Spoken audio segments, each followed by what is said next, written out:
Well, the taxi industry has hit the headlines for being set to raise taxi fares by over 170% in mid-June.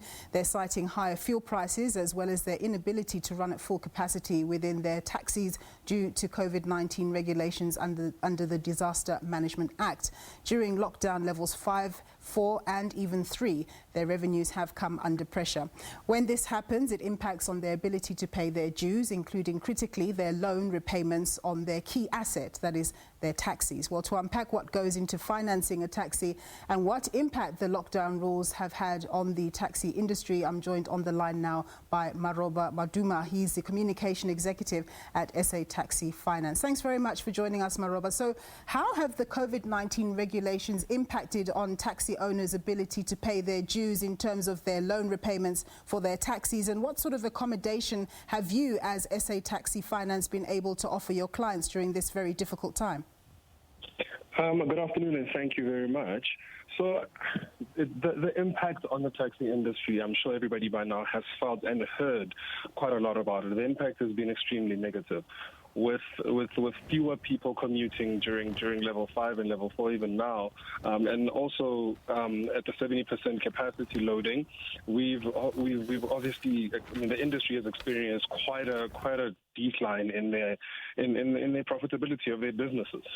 So it's been a very negative impact on the industry.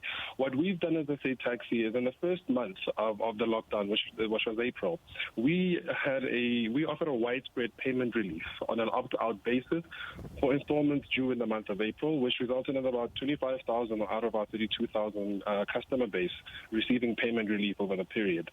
Though there were some of our customers, several of them, who elected to pay in full or opt out of the relief, and that translated to about 22,517 of our customers actually taking the offer of payment relief. We had more consultations with both Santaco as well as NTA over the period, and they asked us to extend the relief to the months of May and June, which we did for all our customers in good standing who made representation with us. So right. In April, we did a blanket relief. In April and June, through the industry mother bodies, we asked our customers to then make contact with us on an individual basis so that we could then assist them with relief for those months as well. I did see in their financial results report that your mother company, that is Transaction Capital, did indicate that it's having to raise its impairment provisions because of the impact of COVID-19 on the taxi industry. How badly affected do you expect to be by a failure by some not to be able to pay their dues, especially because the issue of social distancing and all the other measures are likely to go on for quite some time? So you're right. We did raise our impairments for those months, and we are very optimistic, however, that the industry will recover quickly as demand for minibus taxis does start building over the period. Without a doubt, we do know that if there is no assistance from government for the industry going forward, and with continued 70% loading of these vehicles over the period, it is going to make it very hard for the taxis for the taxi operators to remain profitable.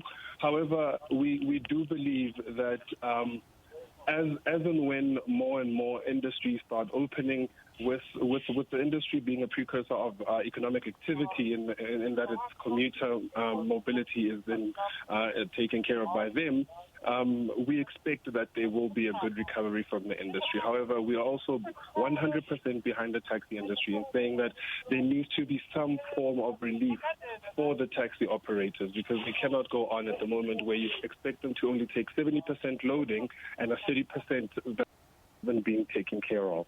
So what kind of intervention do you think government should make? We understand that there was supposed to be some sort of tax break or some sort of money that they were supposed to give the industry, but it never really happened except for perhaps the taxi recapitalization program. So, I mean, there's other programs that have and many conversations between the mother bodies of the industry and government. And far be it from us to dictate to our government exactly what to do, and the industry themselves do speak on their own behalf. What we are saying, however, is that there should be some form of financial relief in whatever form that they come up and agree with. Have an agreement on together to ensure that the many operators that are currently suffering in this industry are actually also taken care of. at the moment, as I've said, we've given what we can from our business. However, we're also a non-banked entity. We also don't have any relief from the government. So what we have given is thanks to the over 40 funders locally and internationally that we've had to speak to and who have come to the party and helped us to ensure that the industry continues. So the relief in whatever form that they agree on needs to be financial, and it needs to be quick. I mean, there's been too many conversations for too long, and that is why we're seeing a lot of the taxi operators and some of the associations are now starting to increase fares, which is going to have a negative impact on the very poor commuters who need to actually use this mode of transport. Would you agree that with an over 170% increase in fares, then the taxi wheels are likely to come falling off because people are very unlikely to be able to afford to pay 60 Rand per day? Look, the affordability is an absolute nightmare for people, and I understand it from a commuter perspective that this is something that is going to be hard to afford. However, there's no other mode of transport at the moment that the commuter can use. I mean, the other modes of transport, which are subsidized by government for that matter, aren't necessarily as flexible as the taxi industry, as available, and at the moment as used as a taxi industry.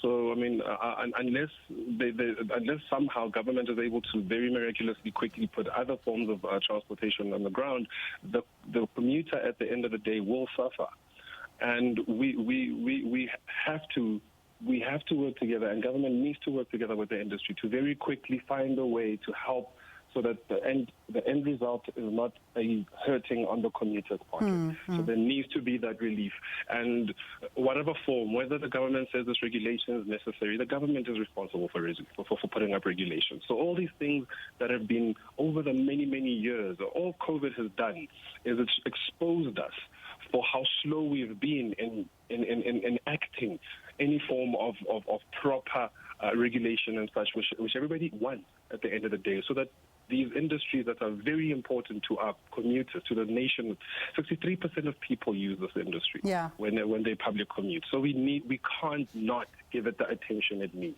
We get the emphasis there. Thank you so much, Mr. Maduma. That's Maroba Maduma. He's the communications executive at South African Taxi Finance.